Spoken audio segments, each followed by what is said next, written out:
Ahojte všetci priatelia na kanáli Veilor. Dnes vám ukážem, ako odblokovať USB kľúč. Tento disk je chránený proti zápisu. Najprv otvoríme vyhľadávanie, potom napíšeme a otvoríme editor registra. Tu musíme ísť nasledujúcou cestou. Konkrétne Hockey Local Machine, potom systém, ďalej Control Set, potom Control. Tu nájdeme Storage Device Policies. Takto sa volá priečinok. Ak existuje, super, ak nie, vytvoríte ho kliknutím pravým na Control New Storage Device Policies. Toto vymažem. Ďalej.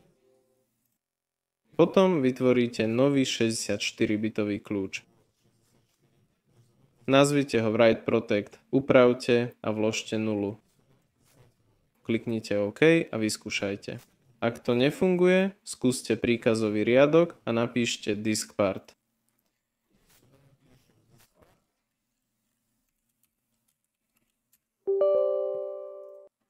Kliknite áno.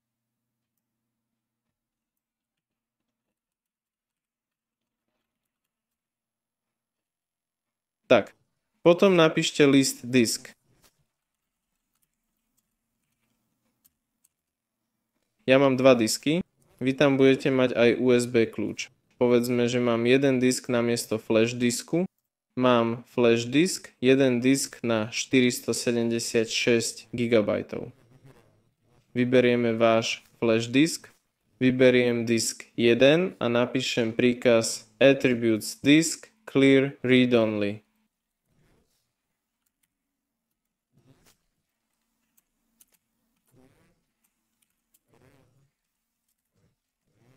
Tu a stlačím Enter. Atribúty disk clear read only. Tak, potom skúste defragmentovať flash disk a malo by to fungovať. To je všetko. S vami bol Veilor. Dajte like a prihláste sa na odber kanála. Všetkým dovidenia.